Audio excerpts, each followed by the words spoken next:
Hey everyone, welcome back to my channel. This is Coffee with Katie. I have my Valkyrie stoneware mug from Fable Coffee and my Valkyrie, I guess, Inner Peace Ataraxias on the back shirt from Bookish Box. Because I love their sword shirts, even though the company is kind of dead to me at the moment. So today, we're going to be talking about Manacled by Senlinyu. This is a phenomenon, I feel. I feel like you've either never heard of this or you've made it to the side of the internet where you've heard several things about it, okay? So I was in the latter category. As part of the bookish community and the Book Talk Bookstagram community, I have stumbled across a fandom for Dramini fanfic, which is Draco and Hermione in a relationship fanfic. I never thought I would be here. I never thought I would read any, let alone Manacled. I just honestly never thought I would. And then I found myself floundering a little and not knowing what I wanted to read next. And I heard that the author of this fanfiction is getting a book deal and she's writing a book. And I thought that was really interesting. So I was like, well, she must be good. It must be pretty good if this is getting her a book deal, right?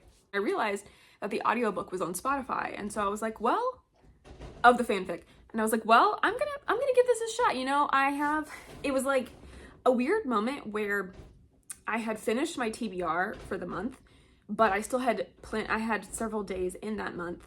And so instead of starting something that I was supposed to read in, I think it was April, I just decided to listen to this. My life will never be the same. Little did I know how drastic of a decision that would be.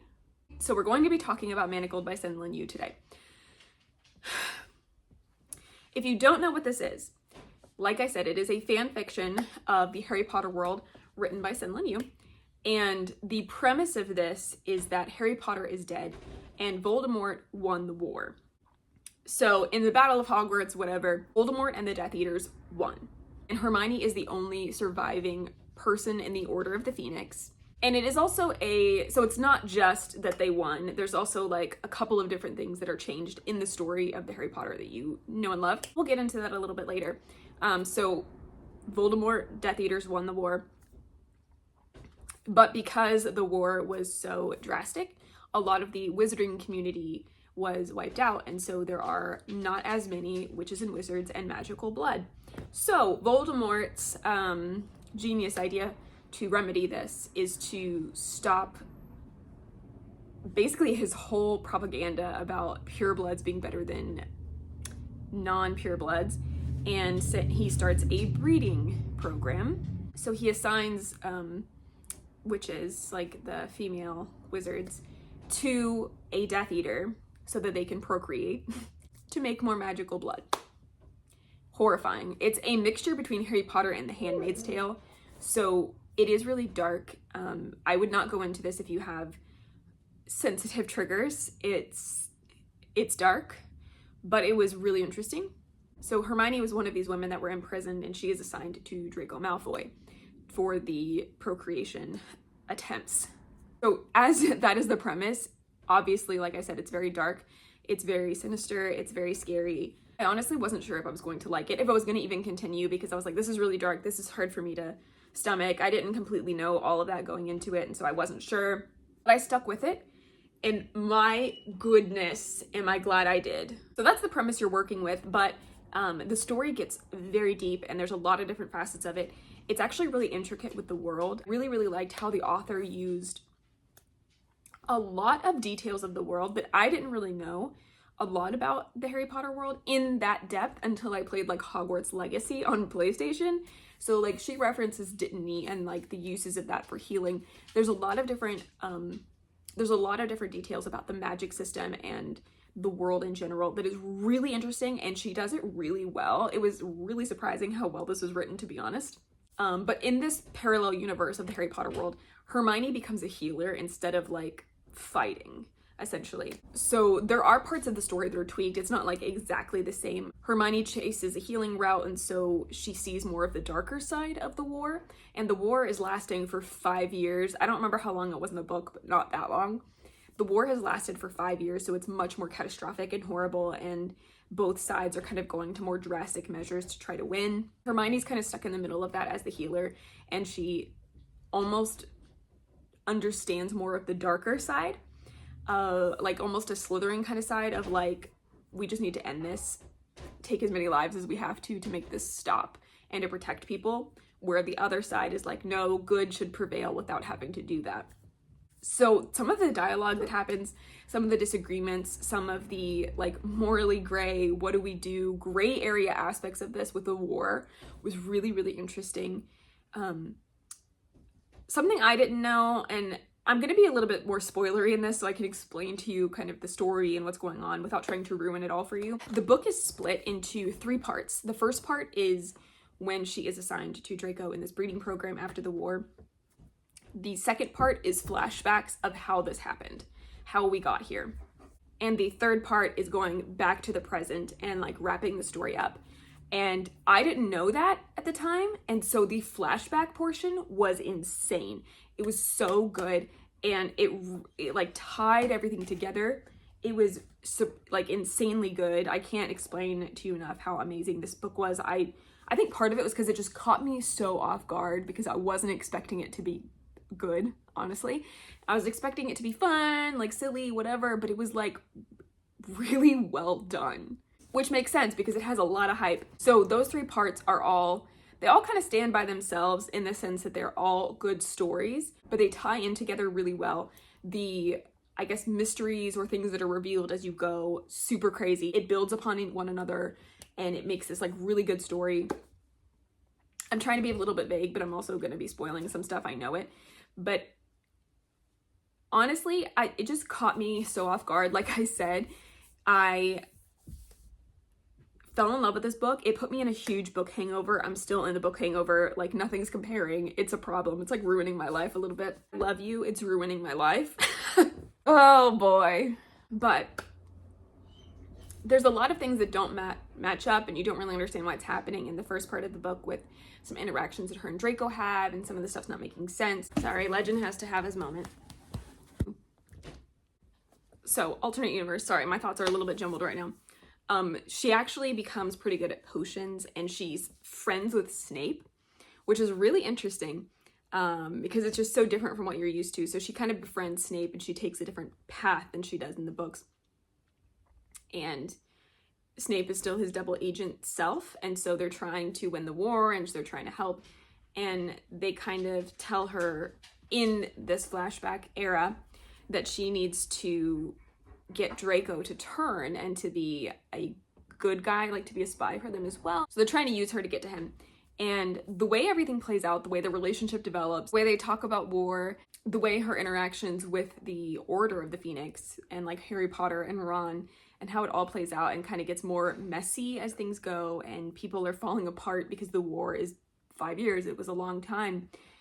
The way it gets dark and messy and hopeless and wondering if there's ever going to be a solution, wondering if they're ever going to win, wondering how, even though they won the war, the Death Eaters, Voldemort won the war, how it's going to all play out in the end.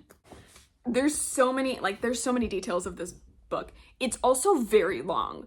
I think it's 1,000 pages on 1,017 or 1,070 pages in the PDF that you can get online for free to read this. Also, audiobook is on Spotify, most of it, and then the rest of it or all of it is on YouTube. But it's not going to be available for much longer, which is one of the reasons I'm making this video, is that the author got the book deal, and I think she's making a story based off of this. I think it's going to be similar, but it's not in the Harry Potter world because she can't do that. So she's kind of taking back the story that she wrote as this fan fiction and making it her own, which is admirable, very cool. Like, I get it. But so many people love Manacled. It's gonna go away. So at the end of this year, towards the end of this year, you're no longer gonna be able to get it. So if you want it, if you wanna read it, download it now, because eventually it's gonna be gone. Because I read it and loved it, I have to tell you about it and I have to let you know that you should go read it, because this book absolutely destroyed me. I will never be the same. I will never recover from this. I cannot believe it is just fan fiction. It's insane. It was so good. And like, no wonder the author got a book deal, you know? One of the things I really loved about this though is I loved getting back into the world of Harry Potter, because there's so much you can use in this world. It is vast, it is intricate. The magic, the herbs, the creatures, like there's so many things you can do with this world. So I loved getting into this world, and obviously we're not getting that in a publishing industry type of a way, so the fan fiction world is kind of doing their own thing, but it was good.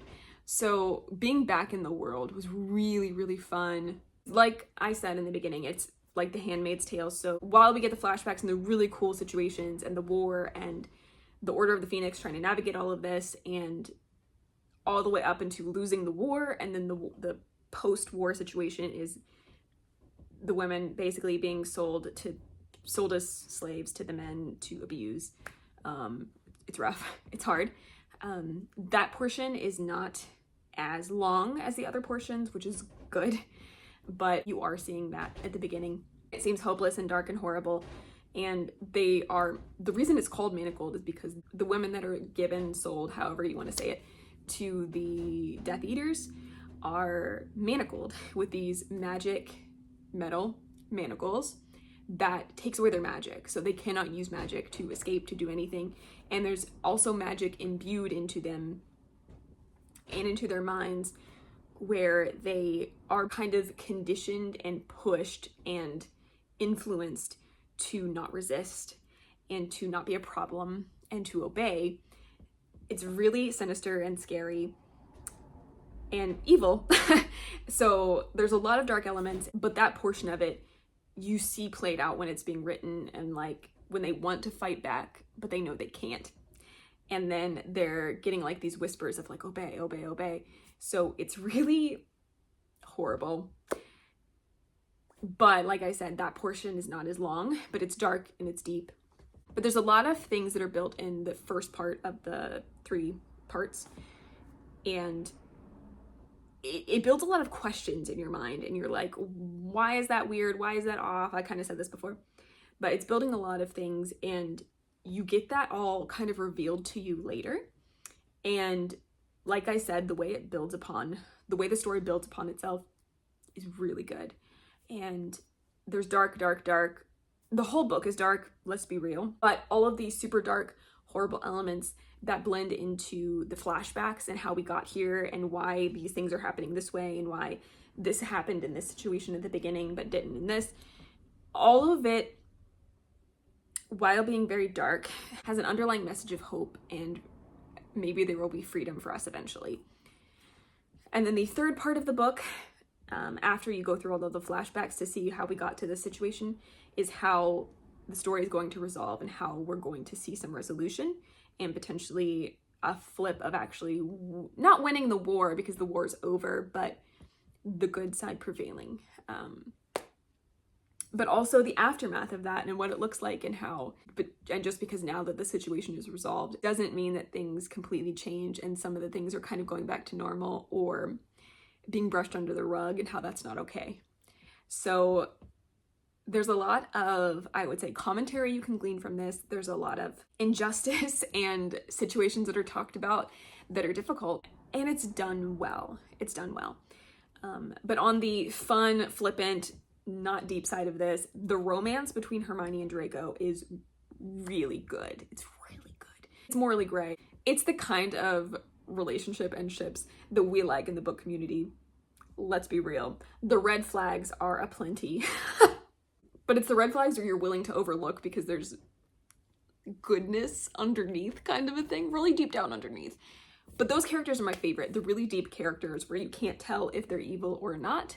And deep down, you know that they have goodness, even if they do things that are not good, because they have to.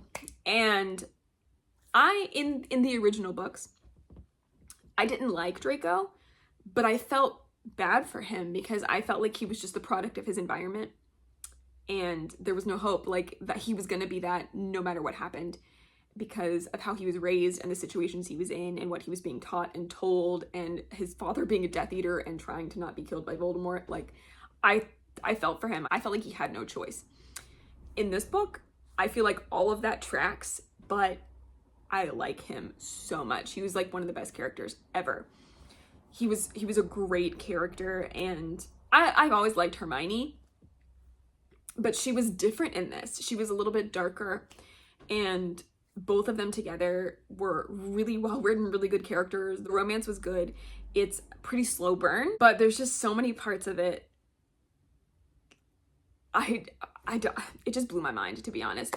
I really, really liked this. It's very good. I'm just gonna keep repeating myself. It was just so good.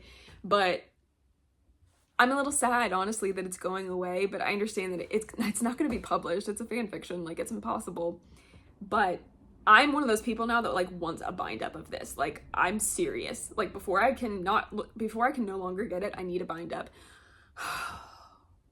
I love it. I gave it 5 stars. And like I said, this has ruined me for a little bit. Like, I keep picking up books and I just don't care because it's not Manacled. And I was so emotionally invested. I was emotional about things. I was stressed. John was listening to it at times with me, just like passing through when I would be listening to it. I'd be like, hurry! Like, so stressed, like, gotta get stuff done. All of it was written so well. There was a lot of twists and turns. Some of it you don't see coming. Some of it you do, I think. I honestly never thought I would be in this place of reading fan fiction, and I did, and it was amazing. It was amazing. I am just shocked. If you like kind of darker romances and you like villain romances, I would say this is for you. You should absolutely read it. I think you'll have no regrets. If you like fantasy romance and you like a villainous love story, 100% pick this up. You will not regret it. Like, my goodness. I can't believe I'm making a video about this, honestly. And I could go into a lot of details, spoilers, like really, really talk about the story and kind of like go through the story and different parts of it. But I was trying to make this less spoilery while also trying to give you enough detail to get you intrigued and to show you how the story kind of unfolds, because I didn't really know that. And I think knowing that makes the story so much better. So if I had known there was going to be like flashbacks and all this stuff, I would have been really intrigued. But when I started it, I was like, how is this book so long if we're only staying in part 1? But that's not the case. And so I want to let you know that that's not the case, because it's a game changer. And it was so good. And also, I thought when we got the first flashback that there would be like a couple flashbacks and then we would go back to the present day. But no, like, once part 2 starts, it goes through every single flashback until we get to part 1 again. Or part 3, I guess, because it doesn't like repeat the first part. Anyway, know what I'm saying, I hope. But I just honestly am kind of speechless at the moment. I'm still thinking about it, and I finished it quite a while ago. So that tells you something. I want like a Dramini shirt. Like, we're completely obsessed at this point. I can't believe I'm confessing this to the internet, but I am. And you're gonna come with me on this journey. But yeah, if you have any questions or would like me to make another video talking more in depth about the pieces of this and get more spoilery, please let me know. But those were my rambling, I guess, gushing thoughts about Manacled. Game-changing, mind-blowing, work of art, perfection. There's no words except that it was so good. So good. I'm gonna end the video because I just keep blabbering, but thank you so much for watching. But as for now, that is it for today's video. Please like this video if you liked it, subscribe if you want to, and I will see you next time. Stay safe and caffeinated. Bye.